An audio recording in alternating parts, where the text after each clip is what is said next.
Good evening, you're watching the 8 o'clock news. I'm Rishika Barua. Top story tonight. Yati Narsinghanand, the man who organized the hate speech event, the Dharam Sansad in Haridwar last month, where there were open calls made for the genocide of Muslims, was arrested today, but in a separate case. He was in fact arrested for objectionable remarks against women that he's made in the past. He has now been sent into a 14-day judicial custody. The police say he's been issued a notice in the hate speech case. As police finally arrested Yati Narsinghanand, one of those who gave hateful speeches at the Haridwar Dharam Sansad, protests by his supporters. At first, it seemed Yati had been arrested for this, making hate speeches targeting minorities and threatening violence over 4 weeks ago, a matter now before the Supreme Court. But now it seems he has been arrested in an entirely different case, based on an FIR filed against him earlier this month for making derogatory comments against women of other religions. एक कोतवाली में जो मुकदमा था, उस मुकदमे के according वो अभियुक्त थे, तो उनको आज गिरफ्तार किया गया है। किनको किया गया है?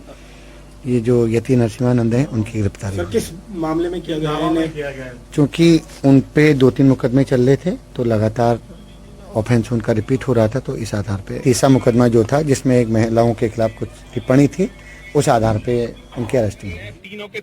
This means that Yati could easily get bail. Moreover, the police have yet to arrest the other hate mongers who threaten genocide, even toppling of the Indian state through violence. Legal experts had written to the Supreme Court asking that the Haridwar hate mob be booked under more serious charges, including waging war against the state, making it harder for them to walk out on bail. With Rahul Kumar in Haridwar, this is Mariam Alavi for NDTV.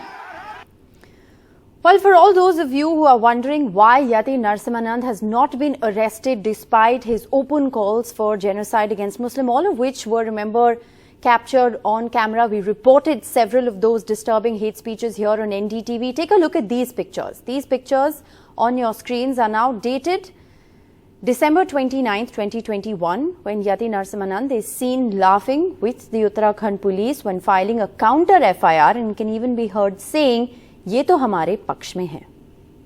संदेश जाना चाहिए कि आप biased नहीं हैं, आप प्रशासनिक अधिकारी हैं, संवैधानिक हैं और आप सबके प्रति इक्वल न्याय करें। ये उम्मीद हम आपसे रखते हैं और आपकी सदैव जय हो।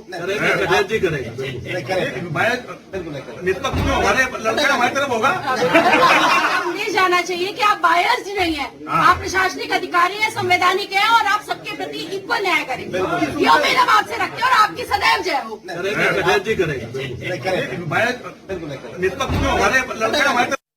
And well, if there is any more evidence of impunity or patronage that's needed, here it is.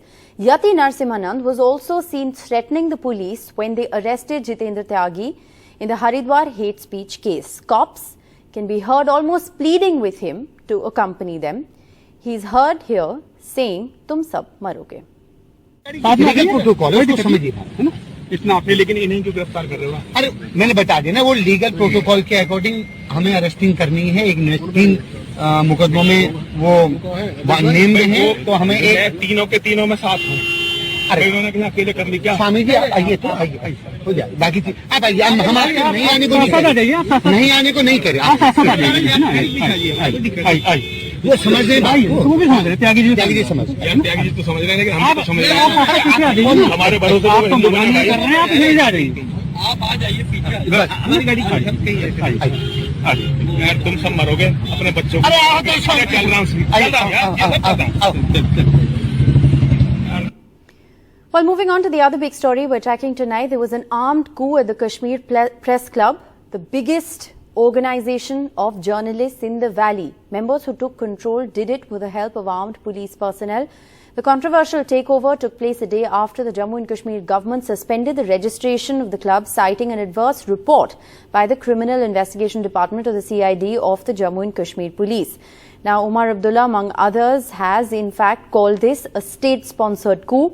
The Editors Guild of India has expressed strong reservations at the going-ons at the club and also at the armed takeover, the presence of armed police personnel. Nazir Masoodi joins us with the very latest. Nazir, what more can you tell us about this shocking story? Well, it's not just this takeover, controversial takeover, but how it started actually. I know last month, 20th of December, government actually gave a registration, issued re-registration certificate to the Kashmir Press Club. But within 15 days, they are withdrawing that, that registration, saying it has been put on hold, it has been put on in abeyance. Reason was just day before that order, Press Club announced hold elections, which were long overdue because of this registration process by the government since last year. So once they announced the election, next day government is saying they are withdrawing, they are suspending the registration of the Kashmir Press Club. Next day we see yesterday the people, some journalists coming, and they are, you can clearly see with the armed policemen and paramilitary forces, they are taking over the press club, and they are saying they are support of all the journalists, and it is an interim body, and they will hold elections once they are going to do certain welfare measures for these things. So we have seen the statements from the Press Club of India, Editors Guild of India, Mumbai Press Club, and also strong statements by the political leaders, by Umar Abdullah and Mehbooba Mufti. So here journalists are saying that this is part of the larger crackdown on the media, on dissent in Kashmir. Relation between the journalists and the government here has remained anything but normal for last 2-3 years, particularly since August 2019. And we have seen journalists had to work in a government-controlled information department set up where they had to file their stories because there was no internet or the mobile or phone facility here for everyone, including the journalists. And then this was the only space for journalists, this press club. And that too was today shut. Very, very ironic that this press club is locked today. Its main gates are locked today. There's the new interim body has said there's some COVID case. That's why they have shut this press club. But it has become highly controversial how government can, interfere in such a way with the functioning of the press club, and there was an elected body. And we have seen in Kashmir, there's not much elected bodies in our social spaces, be it Bar Association, be it Kashmir Chamber of Commerce, and this press club was the perhaps only space available here for the journalists here. That too seems to have become highly controversial with the interference of the government.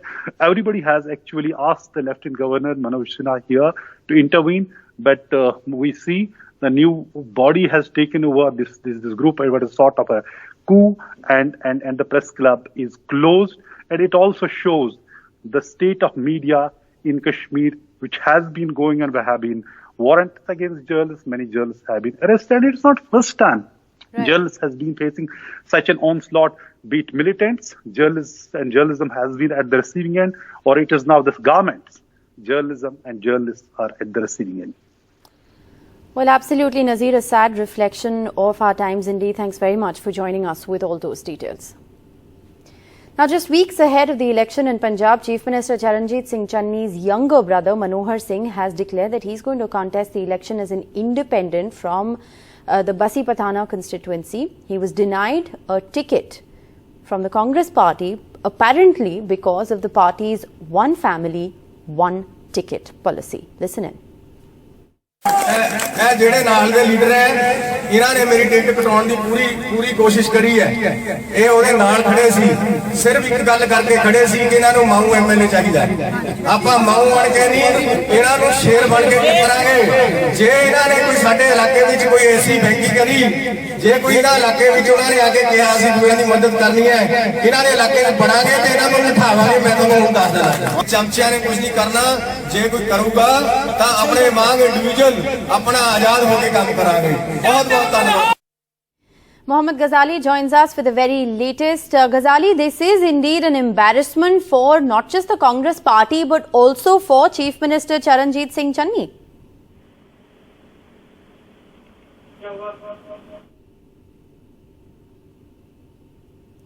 Ghazali, can you hear me? Ghazali, this is a huge embarrassment for the Chief Minister and the Congress party. Yeah, certainly, because what has happened, why this has triggered a rebellion in Congress, not only Mr. Channi's brother, because Mr. Channi's brother, his name is Mr. Dr. Manohar Singh. He was a senior medical officer employed with a government hospital in Mohali district, and it was being perceived that he will be fighting this election from the Basi Pathana assembly seat Even the chief minister, his elder brother, was lobbying for it, but Congress gave the ticket or has fielded the same sitting MLA who contested the elections last time, which upset Mr. Manohar Singh, and he is going to fight as an independent candidate. Now, the first list of Congress, which had 86 names, the surprising factor is that around 60 sitting MLAs have again been fielded for these elections, which has created a lot of heartburn among the ticket aspirants across the state. And this has also triggered rebellion, people quitting the party and joining the rival parties, or trying to or announcing that they will be contesting these elections not as a Congress candidate but as an independent one. All right, thanks Ghazali for joining us with the very latest. Staying with political news from Punjab, the Congress, the BJP, the BSP have all appealed to the Election Commission to postpone voting dates, as many devotees from Punjab will be travelling to Banaras to celebrate the birth anniversary of Guru Ravidas. BSP, BJP, Punjab General Secretary and Punjab Chief Minister have submitted a letter to the Election Commission seeking a postponement of the voting date.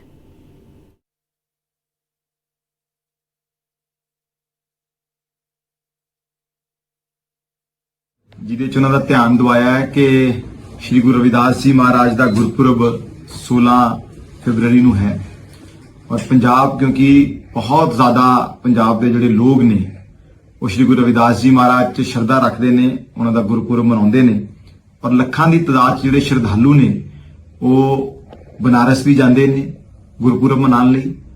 ਸੋ ਇਹਨਾਂ ਹਾਲਾਤਾਂ 'ਚ ਉਹਨਾਂ ਲੱਖਾਂ ਸ਼ਰਧਾਲੂਆਂ ਲਈ 14 ਫਰਵਰੀ ਨੂੰ ਵੋਟਾਂ ਪਾਣਾ ਸੰਭਵ ਨਹੀਂ ਹੋਏਗਾ। So on the one hand, you have the BJP joining forces with other political parties asking for a postponement. On the other hand, you have the party's own minister in Haryana, Anil Vij. When he was asked about this issue, he said these are just excuses that are made when candidates sense defeat. देखिए, जो प्रत्याशी हार रहा होता है वो तो चाहता चुनाव ही ना हो, इसलिए वो रोज नए बहाने ढूंढता है चुनाव से बचने के लिए। And while the Delhi Chief Minister Arvind Kejriwal is in Goa and to campaign for the Aam Aadmi Party ahead of next month's election, he in fact offered the people of Goa proof of his party's honesty and track record that raids were ordered on them by Prime Minister Modi. हमारा DNA क्या है ये आपको दिल्ली की governance से पता चलता है। दिल्ली में हमने ईमानदार सरकार चला के दिखाई है और वो ईमानदारी का सर्टिफिकेट खुद प्रधानमंत्री श्री नरेंद्र मोदी जी ने दिया हमको कि सबसे ईमानदार पार्टी है ये देश की। मोदी जी ने मेरे ऊपर रेड कराई, मोदी जी ने मनीष सिसोदिया पे रेड कराई, सीबीआई की रेड कराई, पुलिस की रेड कराई, हमारे 21 एमएलए को गिरफ्तार किया, सारी रेड कराई उन्होंने। उनको हमारी 400 फाइलें एग्जामिन करने के लिए मोदी जी ने एक कमीशन बिठाया, एक भी गलती नहीं मिली उनको। All right, well, the Delhi Chief Minister Arvind Kejriwal also released the Aam Aadmi Party's Goa Vision document, where he promised the jobless youth of Goa an allowance of 3,000 rupees per month. Overall हमें एक future का गोवा बनाना है, लेकिन past को preserve करके बनाना है। Past को भी खत्म नहीं होने देना, पास्ट को प्रिजर्व करना और फ्यूचर का गोवा बनाना है। अभी तक हम लोगों ने जितनी गारंटीज दी, जो विजन रखा, उससे हर गोवा के परिवार को, एवरी फैमिली इन गोवा, अगर आम आदमी पार्टी की सरकार बनती है तो 5 साल के अंदर डायरेक्ट, इनडायरेक्ट नहीं कह रहा, डायरेक्ट 10 लाख रुपए का 5 साल के अंदर फायदा होगा। Let's get you the latest India COVID figures. 2.71 lakh cases reported in the last 24 hours. 314 deaths have been recorded. India's active caseload is over 15.5 lakh and the positivity rate currently is at 16.3%. Now, the big question here is, are cases in fact being underreported because of the new testing guidelines? Remember, in the national capital alone, testing has dropped by more than 30% in this time period. But let's take a look at the situation in Mumbai, which is seeing a major dip in COVID-19 cases. Cases have been 25% lower than what they were yesterday, with the city of Mumbai reporting 7,800 infections and 11 deaths in this time period. New rules have now been set in place for passengers arriving from the UAE, and Sohit joins us with the very latest. Sohit, what more details can you share with us? New rules have now been put in place for passengers arriving from the UAE. Have there been changes made to the arrival rules from other countries as well? Specifically for Dubai, these changes have been made. So international passengers arriving from UAE, including Dubai, now when they come to Mumbai, they are exempted with compulsion of 7-day home quarantine as well as RT-PCR test that they were supposed to do at the airport.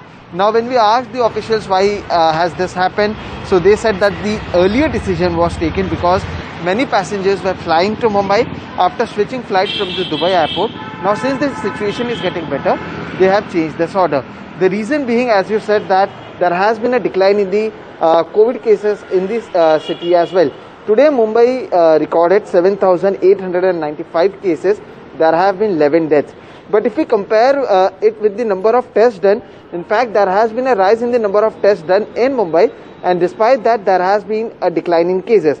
For example, on Friday, Mumbai, the total number of tests in Mumbai was 54,924 and 11,317 cases came forward on that day.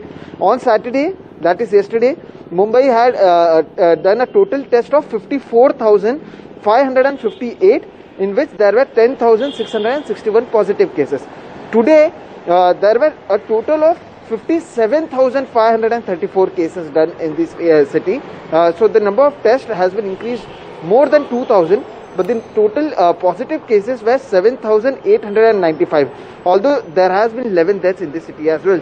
So the number of cases in the city has been reduced, and that's the reason what we are seeing is that there have been some changes made for the passengers arriving in Mumbai from UAE. If we speak about Maharashtra, 41,327 new cases have been reported, 29 COVID deaths has happened, and total 8 new Omicron patients have been reported in the state, which takes the total to 1,738. So the Omicron cases are still there in the state, but if we speak about Mumbai, yes, the number of cases is being reduced every day.